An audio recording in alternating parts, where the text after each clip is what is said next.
Esa falacia que se cuenta de que a los hombres les pagan más que a las mujeres en los trabajos. Pero si eso es una cosa ilegal, si eso se puede denunciar, si se conoce un caso de eso, se puede llevar a juzgado de lo social y lo gana seguro. Parecería igual de mal, por ejemplo, que hubiera un desfile de heterosexuales, que hubiera un desfile, pues esos bochornosos desfiles que vemos del orgullo gay. Nosotros no estamos en contra de la inmigración, no estamos en contra de la inmigración. Nosotros evidentemente estamos en contra de que haya aranceles o que se incrementen los aranceles a los productos españoles. A día de hoy los inmigrantes son necesarios para mantener, por ejemplo, la cultura. Muy buenos días a todos, somos A Contracorriente y aquí estamos con Santiago Morón. Buenas tardes. Hola, buenas tardes. Él está dentro de Vox, Zaragoza, y nos gustaría pues hacerle una pequeña entrevista para que nos cuente un poco pues esas cosas sobre Vox, esos mitos que realmente son mentira y un poco pues sobre su vida y sobre cómo es Vox y qué cosas promueve, ¿no? Y bueno, para empezar, Santiago, la primera pregunta trata un poco pues sobre ti, sobre tu bagaje, sobre qué tipo de vida has tenido dentro de la política, cómo entraste, qué hacías antes y todo esto. Bien, pues mira, yo soy médico de familia y bueno, yo entré casi a los inicios del partido, de la andadura del partido, en el año 2014. Me afilié después de las elecciones europeas de ese año, cuando las elecciones europeas todavía no estábamos, me afilié hacia finales del 2014 y bueno, fundamentalmente porque estaba muy descontento con la deriva que estaba llevando la política en España, ¿no? Yo creo que fueron años muy complejos, proveníamos de una crisis muy fuerte, económica, pero también moral y de valores, y empezaron a surgir también, habían surgido ya también otros movimientos y otros partidos políticos. Yo creo que fueron unos años de intensa actividad política y bueno, pues no sé, me lancé a un partido que entonces está empezando a dar sus primeros coletazos, que aquí en Zaragoza éramos muy poquitos, y bueno, pues nada, hasta este momento, ¿no? A partir del año 2016 asumí la presidencia del partido en Zaragoza, hasta el año 2020. En el año 2020 la dejé y la volví a retomar en el año 2024 y ahora pues soy presidente provincial y soy también diputado en las Cortes de Aragón. Pues enhorabuena, Santiago. Bueno, la siguiente pregunta iría más bien sobre el partido. Has hablado un poco de ti, pues ahora pues sobre las ideas que promueve el partido de Vox, aquí en Zaragoza y en general a nivel de España.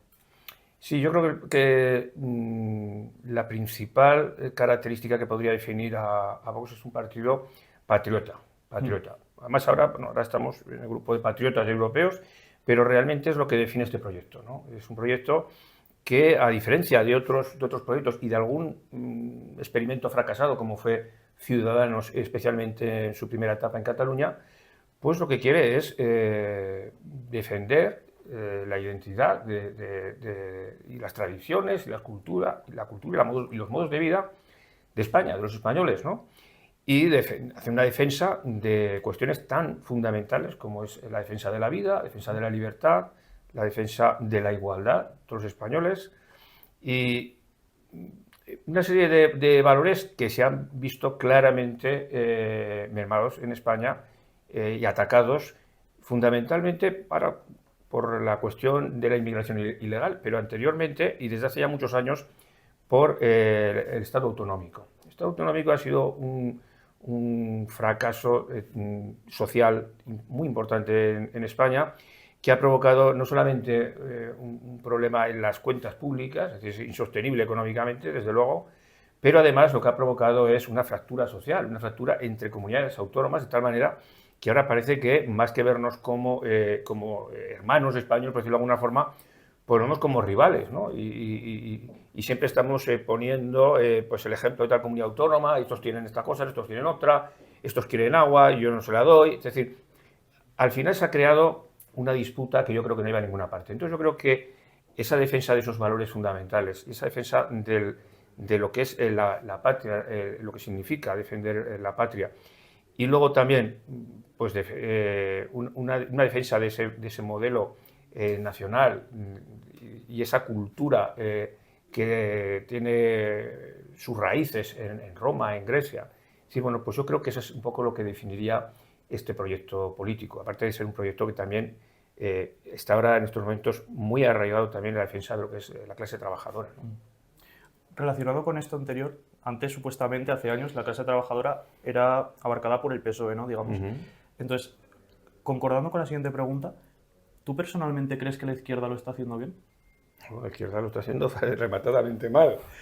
La izquierda ha abandonado a los trabajadores, ha abandonado lo social. O sea, realmente en estos momentos, si quisiéramos definir lo que es la izquierda en Europa, no empezaríamos hablando de la defensa de los trabajadores, empezaríamos hablando pues, de la ideología de género, de la defensa a ultranza de las políticas climáticas, de las políticas woke, de la cancelación de aquellos discursos que no van con el discurso progre que a ellos les gusta, es decir, entrando casi ya en un totalitarismo, ¿no?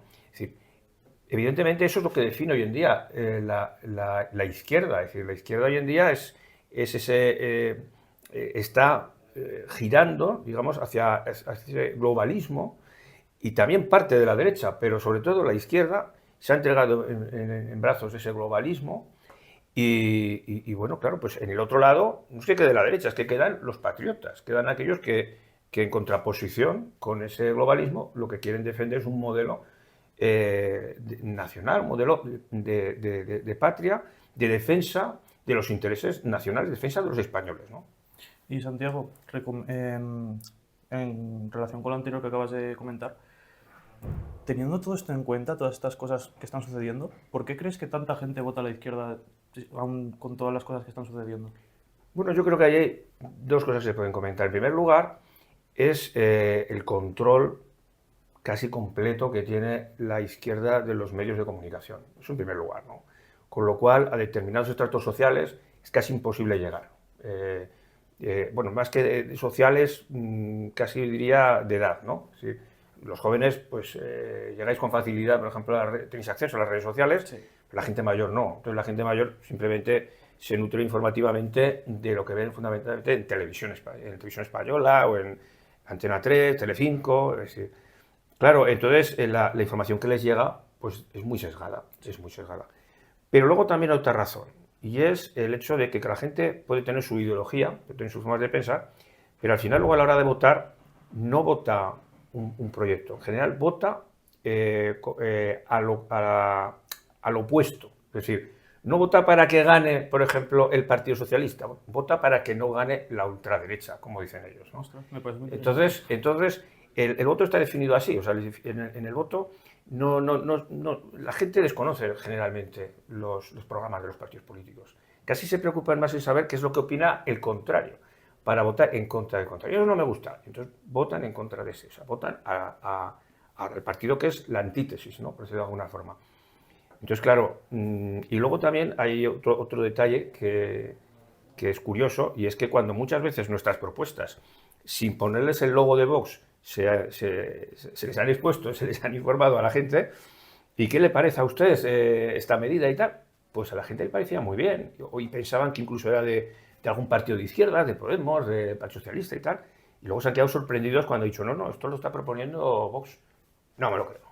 Es decir, que hay un gran desconocimiento de nuestro programa y fundamentalmente es esa demonización que hace la izquierda de nuestro programa lo que les lleva a votar, no porque les guste lo que el Partido Socialista propone, sino porque no les gusta ese monstruo que han creado que es Vox. O sea que al final la gente como que en lugar de votar lo que ellos quieren, votan en contra de lo que... En contra de lo que piensan. ellos quieren, o sea, de lo que ellos consideran que es lo ideal, ¿no? Entonces, claro, ellos en la mayor parte de los temas desconocen nuestro programa, pero sí que tienen un conocimiento de lo que la izquierda dice que nosotros pensamos. Entonces, claro, dicen, hombre, eso es una barbaridad. Por ejemplo, el tema de la violencia de género, pues dicen que nosotros justificamos, han llegado a decir, y lo dicen constantemente en la televisión, es decir, que nosotros justificamos la violencia contra la mujer. Pues, ¿qué barbaridad es esa? Pero claro, hay gente que eso se lo cree. Entonces, claro, piensan, pero vamos a ver, ¿cómo vamos a votar a un partido? Y si es que es un peligro que ese partido llegue al poder, un partido que defiende o que justifica la violencia contra la mujer. Por tanto, dicen, no, a estos no hay que votarles. ¿Cuál es la alternativa? Pues el voto útil dentro de la izquierda, el Partido Socialista. Pues votar al Partido Socialista. Entonces, el voto del Partido Socialista, en gran medida, es, o a lo que se dedica el Partido Socialista precisamente, es a identificarnos a nosotros con el franquismo, con el totalitarismo, es decir, con el nazismo, ¿para qué? Para crear un monstruo contra el que hay que oponerse. Y entonces no se preocupan en vender su programa, simplemente venden el nuestro, bueno, el nuestro, venden lo que ellos dicen que nosotros defendemos, que es totalmente falso, claro. Bueno, pues me parece bastante interesante esto que acabas de comentar. Teniendo todas estas cosas en cuenta que acabas de comentar ahora, ¿cómo ves España de aquí a 20 años con todas las cosas que suceden con esto que acabas de comentar? Bueno, pues yo espero que sea totalmente diferente a lo que tenemos ahora. Espero que sea totalmente diferente. Espero que se avance en la defensa de los intereses de los españoles, ¿no? Porque al final parece que ese globalismo a lo que lleva, y las políticas de cancelación, a lo que lleva es un poco a que nosotros nos sintamos culpables, pues por ejemplo, de la conquista de América, de la cristianización de América, que nos sintamos culpables pues de haber creado esas universidades y culpables de tantas otras cosas que en el fondo de lo que nos tendríamos que sentir es muy orgullosos, ¿no? Entonces, claro, nosotros lo que tenemos que avanzar es en recuperar ese espacio y en no sentirnos, desde luego, para nada culpables de nada, sino defender con orgullo nuestra historia y nuestra cultura, ¿no? Y yo creo que yo me imagino y quiero, y desde luego todos los días cuando me levanto y me dispongo a trabajar por eso, porque lleguemos a una España que sea así, en la que esos valores, que no nos sintamos culpables de nada, sino todo lo contrario, y que afrontemos el futuro con ganas de resolver los problemas y de afrontar los problemas realmente importantes. No tenemos que estar tanto hablando de la evangelización, por ejemplo, de América. Yo creo que eso es un tema que bien los historiadores tendrán sus posiciones y tal. Lo que tenemos que hablar, por ejemplo, ahora es de la falta de vivienda, lo que tenemos que hablar es de desempleo juvenil, es decir, de estas cosas que realmente es lo que interesa a la gente. Pero claro, como para eso no tienen fórmulas o no las quieren aplicar, pues tienen que recurrir al pasado, ya no hace 50 o 60 años cuando murió Franco. No, es que ya recurren pues a hace 500 y 100 años para criticar un proceso como fue la cristianización y la llegada de la cultura occidental a América, ¿no?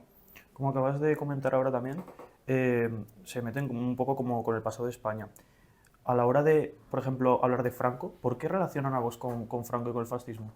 ¿Qué relación? Pues claro, porque ellos tienen que crear un monstruo. Y entonces buscan aquellos símiles que creen que pueden encajar. Claro, cuando nosotros, por ejemplo, hablamos de patria, dicen, no, claro, es que el fascismo ensalzaba el nacionalismo, tal. A ver, una diferencia muy importante entre el nacionalismo y el patriotismo. El patriotismo lo que quiere es defender lo propio, defender la patria, defender los intereses, en este caso, de los españoles. El nacionalismo, como por ejemplo pues el nacionalismo catalán o el nacionalismo vasco, esos nacionalismos, o el nacionalismo el nacionalsocialismo de Hitler, por ejemplo, odiaban, por decirlo de alguna manera. No es que se consideraban superiores, pero además, dentro de ese supremacismo, odiaban y rechazaban lo extranjero. Nosotros no tenemos nada contra Italia, ni contra Francia, ni contra nadie. Es decir, pero nosotros lo que queremos es defender los intereses de los españoles. Esa es la diferencia que existe entre patriotismo y nacionalismo, ¿no? Pero claro, ellos lo mezclan todo, dicen que claro, es la defensa, la exaltación de la patria, el no sé qué, totalitarismo. Dices, totalitarismo, pero si nosotros hemos tenido que marcar al gobierno en cuestiones tan básicas como el estado de alarma que crearon cuando la pandemia, que era un falso estado de alarma porque realmente ellos lo aplicaron como si fuera un estado de excepción y realmente no se aplicaban los preceptos que exige la Constitución. Por lo tanto, les hemos tenido que marcar el tema en muchas cuestiones. Nos hemos llevado al Constitucional muchas veces. Nosotros estamos por la defensa de la democracia y por la defensa de los derechos de todos los españoles. Yo ahí no veo nada de totalitarismo ni de ninguna posición antidemocrática en absoluto. Pero claro, ellos tienen que vender y tienen que crear ese monstruo. Ok, pues ahora que hemos hablado un poco sobre España y sobre por qué se meten con Vox y demás, vamos a hablar un poco de Europa. ¿Qué opiniones tiene Vox acerca del cambio climático? A ver, el clima es una cosa evidente que cambia. O sea, el a estar cambiando sí, constantemente. De hecho, hay periodos, dentro de todo lo que son los periodos, digamos, de décadas o que se puede valorar a lo largo de la historia de décadas o de siglos, pues hay periodos cortos en los que hay distintas variaciones de tiempo, ¿no? De hecho, los años 70, todo este tema de los cambios climáticos, empezaron hablando de que íbamos hacia una glaciación. Se empezó hablando de una glaciación. Después era el tema del calentamiento global. Después, como ya no encajaba ni una cosa ni otra, pues ahora ya el cambio climático. Es decir, claro, como el clima siempre cambia, pues siempre nos dará la razón. Cuando hay una tormenta muy importante, eso es el cambio climático. Cuando hay una sequía, es el cambio climático. Cuando llueve más de lo que se esperaba, es el cambio climático. Evidentemente eso no vale, eso es llega la EMET y dice a principios de este invierno, este invierno será con un 52% de probabilidades, ojo, o 52% de probabilidades, será probablemente cálido y seco, con un 52% de probabilidades. Y digo, hombre, y se han columpiado totalmente, ni ha sido cálido ni ha sido seco, y total lo dijeron al 50% a cara o cruz. Entonces, claro, que estos mismos científicos supuestamente te estén ya asegurando el clima que va a haber dentro de 50 años o que dentro de 40 años va a llover un 30% menos, pues a ver, no se justifica ni se sostiene de ninguna forma. Cada vez hay más voces dentro del mundo de la ciencia que están empezando a perder el miedo y que están empezando a decir las cosas como son. Es decir, ¿cambia el clima? Sí. ¿Podemos estar en una fase a lo mejor de calentamiento? Sí.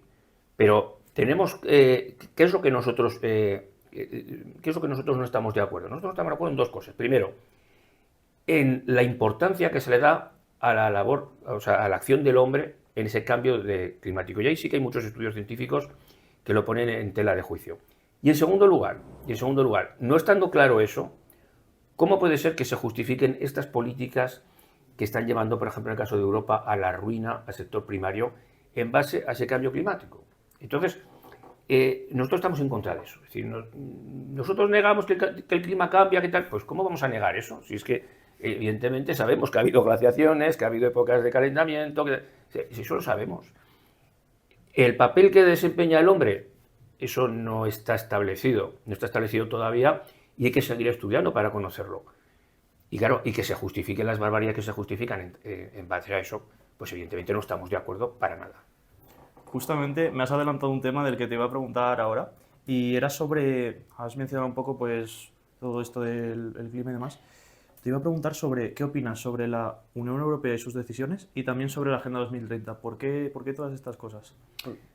Pues respecto a la Unión Europea y la Agenda 2030, yo creo que son dos cosas que van muy parejas porque, a ver, el gobierno, digamos, por el problema de alguna manera, ¿no? De quién gobierna ahora en Europa.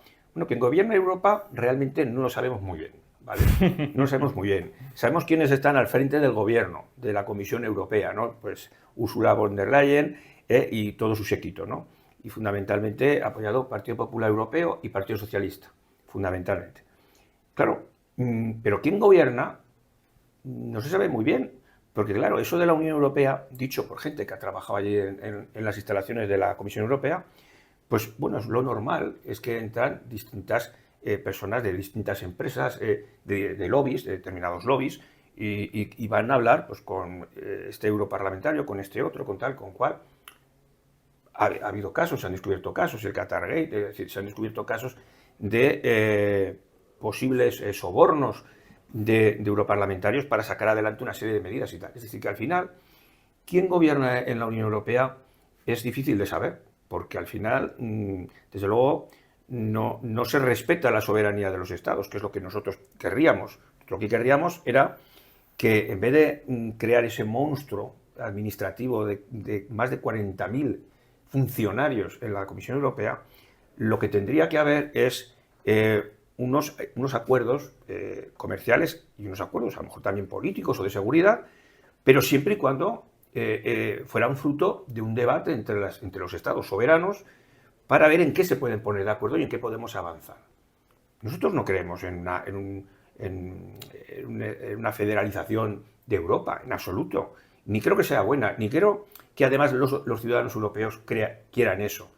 Lo han querido los políticos, lo han querido los políticos. Y de hecho, ya con esto, por no extenderme más, voy a recordar que cuando se sometió a debate, bueno, a referéndum y a debate dentro de la Unión Europea la creación de una Constitución Europea, pues creo que en el único país en el que se aprobó mediante un referéndum nacional fue en España. Porque claro, aquí pues, nos cuentan Europa, Europa, Europa, Europa, ya, pues vamos todos como locos.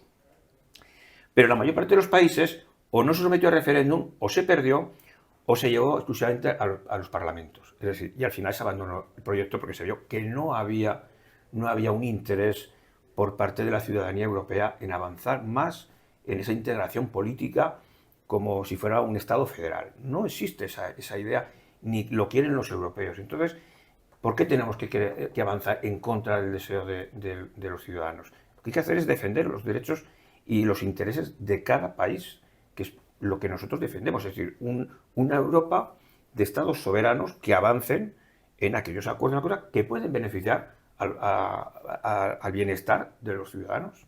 Me parece bastante interesante esto que acabas de decir porque la verdad me parece una cosa importante y que la gente no se lo suele plantear. Pero tanto que hemos hablado ahora de Europa, vamos a hablar un poco sobre economías de fuera. ¿Qué opinas sobre Donald Trump y sobre sus medidas actuales? Y un poco también sobre Javier Milei. Bueno, pues Donald Trump es el presidente de Estados Unidos y es presidente de Estados Unidos porque lo ha elegido una mayoría de los americanos, ¿vale? ¿Y por qué lo han elegido? Después de toda esa campaña de demonización y de incluso haberse visto envuelto en juicios. Porque él lo que ha defendido fundamentalmente es mejorar la calidad de vida de los americanos. Hacer América grande otra vez.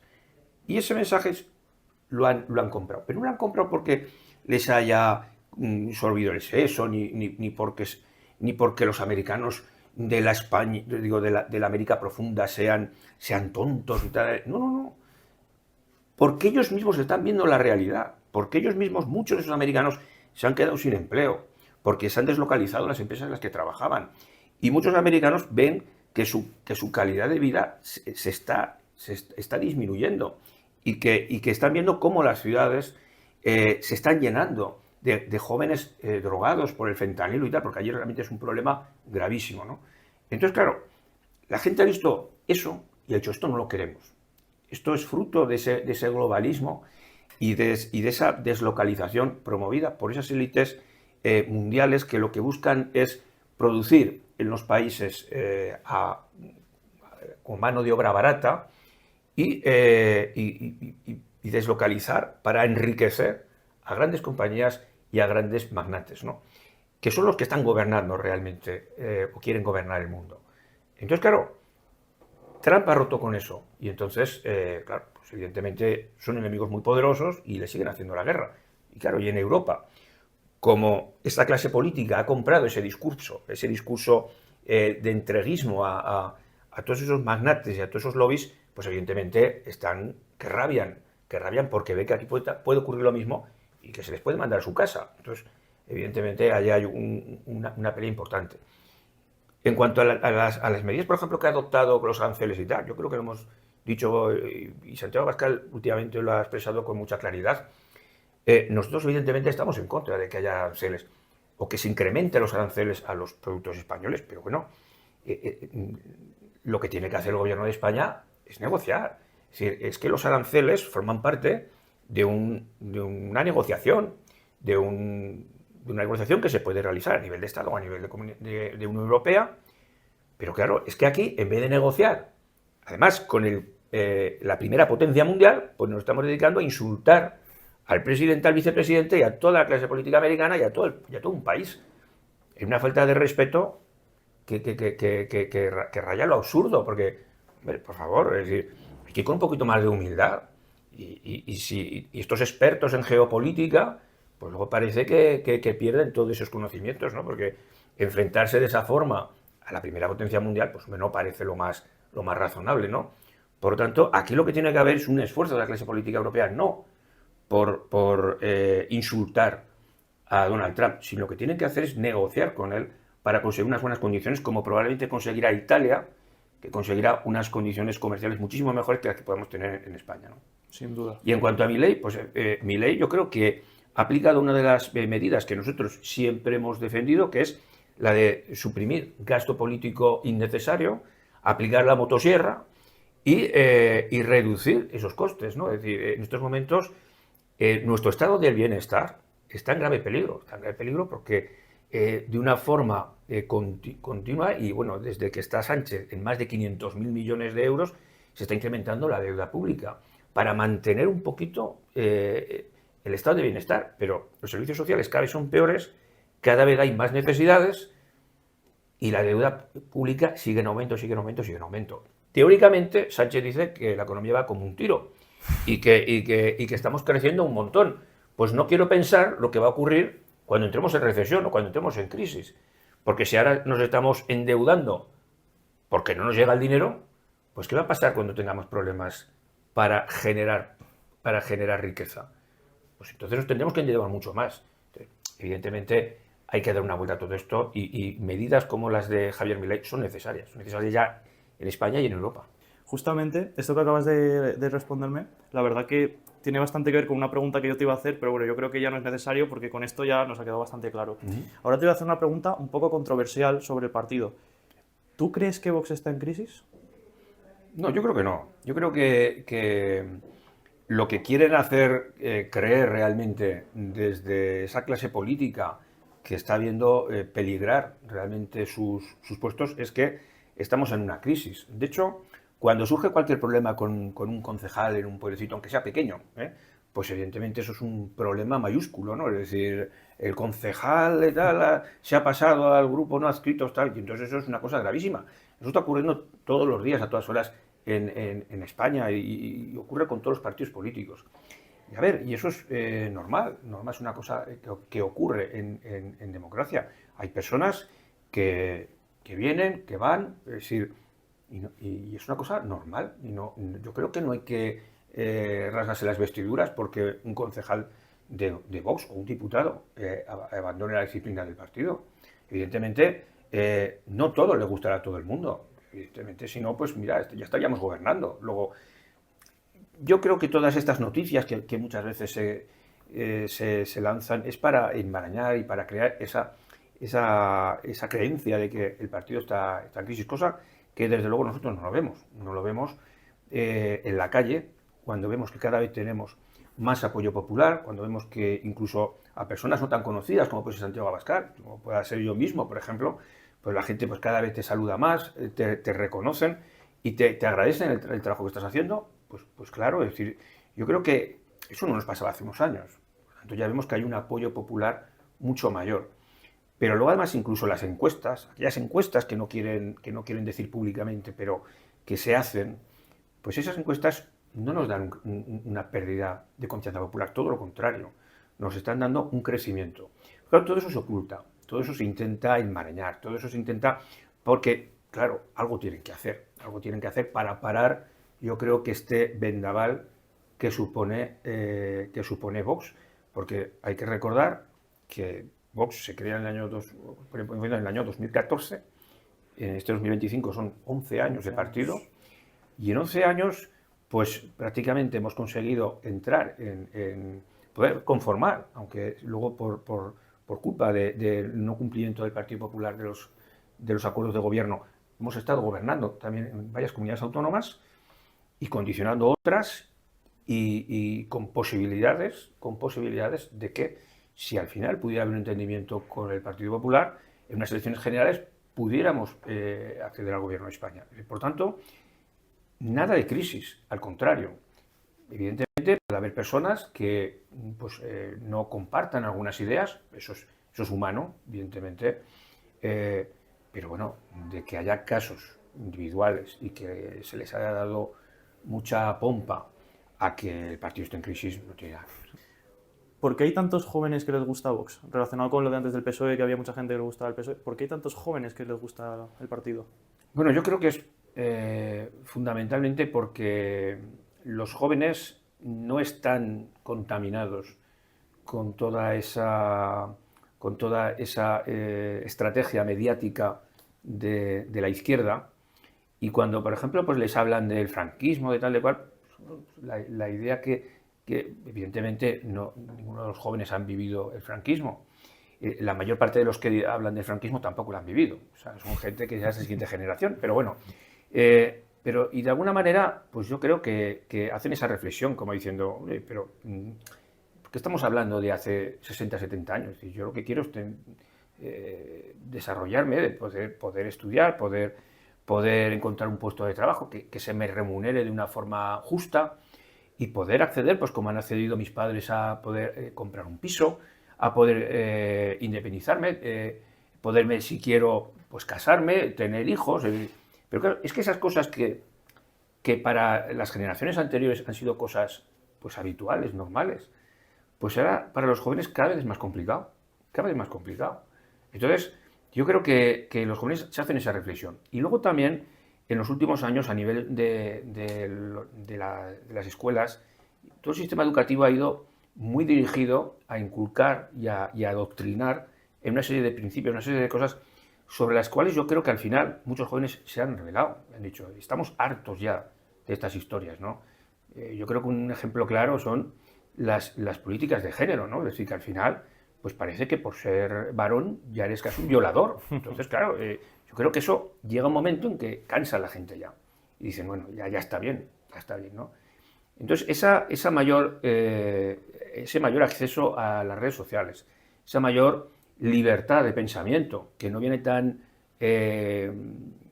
limitada o tan dirigida por esos medios de comunicación de masas que están totalmente controlados por la izquierda, pues hacen que los jóvenes pues vean que hay otras alternativas que se identifican mucho más con sus necesidades, ¿no?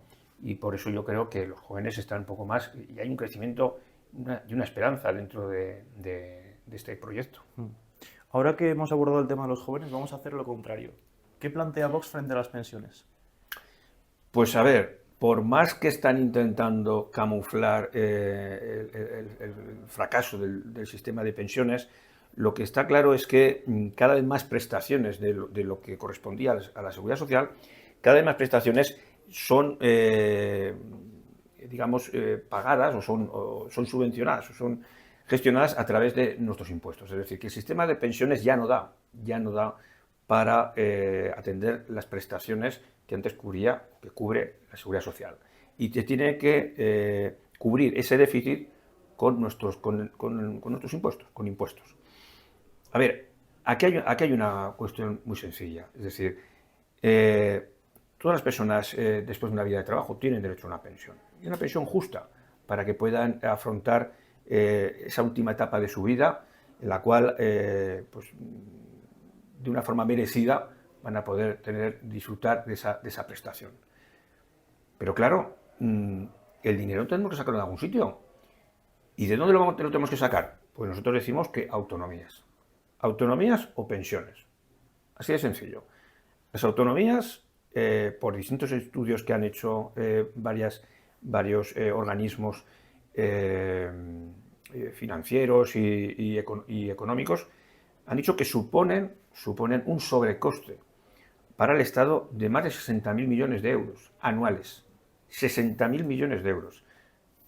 A ver, si a las pensiones le inyectáramos 60.000 millones de euros, no habría ningún problema de solvencia.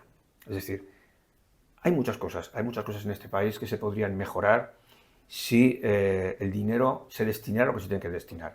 No a tanto gasto político, a duplicidades, a mantener 17 parlamentos autonómicos, con todo lo que eso significa, porque un parlamento autonómico no son solamente los diputados que hay dentro, es que es todo el personal alrededor, todo lo que conlleva a nivel de todo eso funcionariado. Es decir, estamos hablando de muchísimo dinero para gestionar unos servicios que se podrían dar de la misma forma, pero con otra estructura. Voy a poner un pequeño ejemplo. Mira, por ejemplo, en el área de sanidad. Antes, por ejemplo, aquí cuando existía, que eso no lo habéis conocido ninguno de vosotros, antiguo InSalud, antes de la transferencia de la competencia en sanidad, bueno, pues existía la Dirección General, la delegación en Huesca, en Zaragoza y en Teruel, la Dirección Provincial, que era la denominación Dirección Provincial en Zaragoza, en Huesca y en Teruel. Y luego estaba el Ministerio de Sanidad. que era el que, de alguna manera, bueno, pues, decidía un poco las políticas a desarrollar en España. Bueno, ahora, curiosamente, se sigue manteniendo la dirección provincial de Huesca, de Zaragoza y de Teruel, pero además tenemos 8 sectores sanitarios. Está distribuido el territorio de Aragón en 8 sectores sanitarios.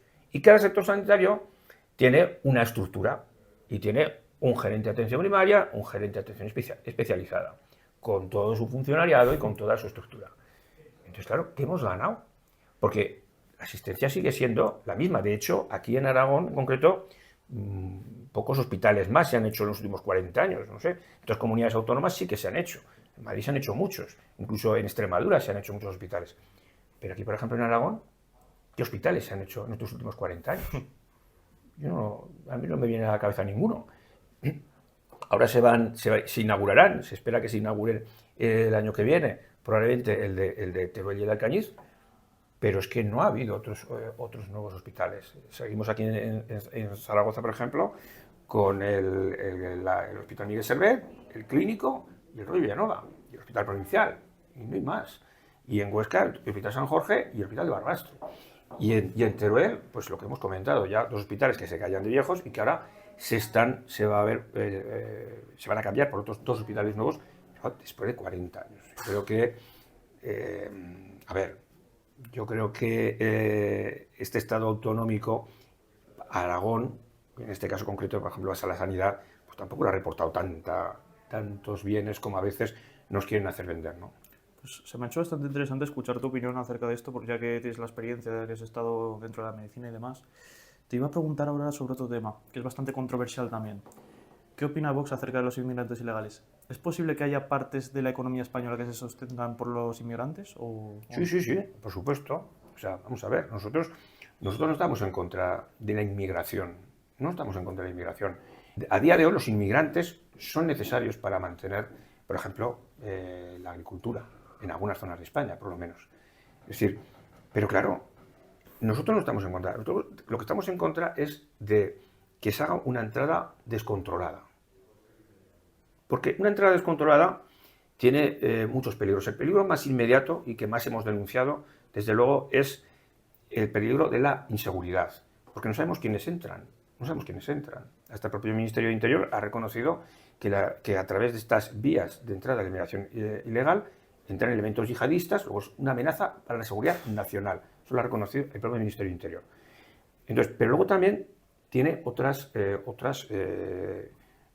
situaciones muy complicadas. Es decir, toda esta gente, por ejemplo, tienen que comer. Tienen que comer. Es decir, entran todos estos flujos migratorios descontrolados, llegan a Canarias, oye, es que hay tantos que hay que repartirlos, ya, y vienen aquí, bien. Y luego aquí pues estaban como hemos estado viendo, ubicándolos en hoteles, en distintos sitios, a través de ONGs que no se preocupan de otra cosa más que de meterlos ahí y que les den de comer. Y luego, cuando terminan el periodo de tiempo por el que el gobierno les ha pagado a las ONGs para que estén allí, se les cogen, les abren la puerta y les dicen, ¡hala, libres! Salir.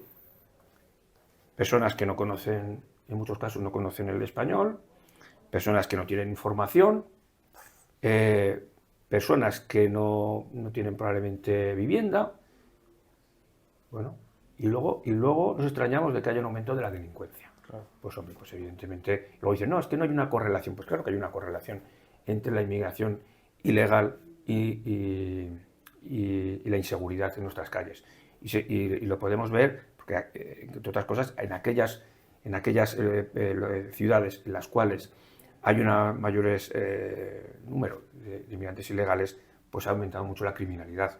Y en el entorno, por ejemplo, de centros de tutela de menores extranjeros, pues también ha aumentado la criminalidad. Es decir, a ver, podemos no querer verlo o analizarlo o discutir unas cifras, estas otras, tal y cual, pero es una realidad. Y mientras no se quiera afrontar esa situación, pues va a ser difícil que encontremos soluciones, porque lo primero, como se suele decir siempre, es analizar el problema y buscar las causas. Y si no queremos hacer ese esfuerzo y nos quedamos simplemente en negar un hecho tan obvio, pues estamos tirando piedras contra nuestro propio tejado. Es decir, la inmigración ilegal realmente genera muchísimos problemas, pero los inmigrantes como tal no son un problema. Es decir, si los inmigrantes vienen de una forma ordenada, como han venido durante muchísimos años a España o como nosotros hemos ido durante muchos años a otros países, no hay ningún problema, no hay ningún problema y pueden venir y tienen que venir. Y de hecho, nosotros apostamos por impulsar la natalidad y porque con políticas para favorecer, como hemos comentado antes, ¿no? Pues que los jóvenes puedan tener un trabajo, puedan tener un proyecto de vida, puedan formar una familia y pueda haber mejorar esa tasa de crecimiento vegetativo que está hundida. Pero claro, hasta que eso sea posible, no pasa nada. Podemos perfectamente asimilar una entrada limitada y una entrada que se ajusta a nuestras necesidades de inmigrantes. Otra cosa, el abrir las puertas y que entre la gente así sin más, esto es una cosa que es inexplicable, que no tiene fundamento ninguno y que lo que está llevando es a que mucha gente pierda la vida en el mar y a que muchas personas estén lucrando y se estén enriqueciendo con este tráfico de personas. Al final, después de haber abierto este melón, nos quedamos con varias ideas. La verdad que es un tema bastante controversial y bastante interesante del que me acabas de comentar. Ahora, como no vamos muy bien de tiempo, te voy a comentar ya la última pregunta, que va a ser un mix de varias, que va a tratar sobre qué opina Vox sobre la ideología de género, sobre movimiento pues, homosexual, LGTBI, etc. Y qué pasaría si Vox gobernase ahora mismo en España. Esa es la última pregunta así englobada. Nosotros estamos en contra, en general, de la colectivización, es decir, de agrupar a las personas en colectivos, ¿no? El colectivo feminista, el colectivo LGTBI, el colectivo tal. No, vamos a ver. Una persona puede ser homosexual o puede sentirse muy mujer, pero, a ver, que es que eso no significa que tenga que crearse esa idea de colectivo para generar al final un enfrentamiento entre, en este caso, por ejemplo, hombres y mujeres. Las políticas de género lo que están llevando solamente es eso, a un enfrentamiento de la sociedad, entre hombres, entre mujeres, entre homosexuales, entre heterosexuales, es decir, ¿pero por qué? ¿Pero por qué tenemos que generar esas diferencias? A ver, ¿qué derechos qué derechos no tienen, por ejemplo, en España ahora los homosexuales respecto a los heterosexuales? ¿Qué derechos? Que me digan uno. No hay ninguno. ¿O qué derechos no tiene una mujer que no tenga un hombre? O esa falacia que se cuenta de que a los hombres les pagan más que a las mujeres en los trabajos. Pero si eso es una cosa ilegal, si eso se puede denunciar, si se conoce un caso de eso, se puede llevar a juzgado de lo social y lo gana seguro. Total. O sea, eso es mentira. Es que eso es mentira. Entonces, claro, ¿dónde está, por ejemplo, la brecha salarial entre hombres y mujeres? Realmente es una brecha, en muchos casos, una brecha maternal. Es decir, mujeres que a lo mejor por el hecho de ser madres, pues han visto frenadas o truncadas su proyección profesional. Eso sí que es verdad. Bueno, pues ahí tenemos que actuar, porque si evidentemente queremos fomentar la natalidad, lo que no podemos es castigar a esas mujeres que quieren ser madres. Luego, de alguna forma, eso se tiene que compensar. Pero más allá de esas cuestiones, no hay ningún derecho que no tengan los homosexuales o los transexuales o los binarios o los no binarios, ¿verdad?, respecto a los hombres y las mujeres definidos como tales. Entonces, yo creo que allí se ha querido crear un problema donde no lo había. Donde no lo había, por lo menos en España. En otros países sí que lo hay. Sí, por supuesto. Y ahí parece que no importa, ¿no? Pero se ha querido crear este problema aquí. ¿Por qué? Porque claro, si creamos un problema, pues tenemos que buscar una solución. Entonces, ¿cuál es la solución? Ministerio de Igualdad. Pues vamos a meter aquí a una serie de personas que se van a dedicar a vivir del cuento. A vivir del cuento. Porque ni ese ministerio, ni las leyes de igualdad impulsadas por el Ministerio de Igualdad, incluso la propia de la violencia de género, han conseguido frenar, por ejemplo, pues, los asesinatos de las mujeres, que desgraciadamente se mantienen o incluso siguen en aumento. Sí. O van en aumento. Entonces, ¿a qué estamos jugando? ¿Qué estamos haciendo? Y por tanto, nosotros no estamos de acuerdo en esta ideología de género, porque crea barreras realmente entre los hombres y las mujeres, colectiviza a las personas según su orientación sexual, cosa que nosotros pues respetamos perfectamente, que cada uno tenga su orientación sexual, la que quiera, pero que ni hay que hacer gala de ello, nos parecería igual de mal, por ejemplo, que hubiera un desfile de heterosexuales, que hubiera un desfile, pues esos bochornosos desfiles que vemos del orgullo gay, que nos parece también bochornoso. Y que desde luego no identifican, con los cuales no se identifican muchísimos homosexuales, que también hay que decirlo. Porque al final parece que estos quieren hablar como vos de todos los homosexuales y no es cierto. Por lo tanto, yo creo que ha quedado más o menos explicado, ¿no? Sí, la verdad que yo creo que quedó bastante claro. Pues esta era la última pregunta. Muchísimas gracias, Santiago, por dejarnos hacer la entrevista. Muchísimas gracias Muchas también gracias a vosotros.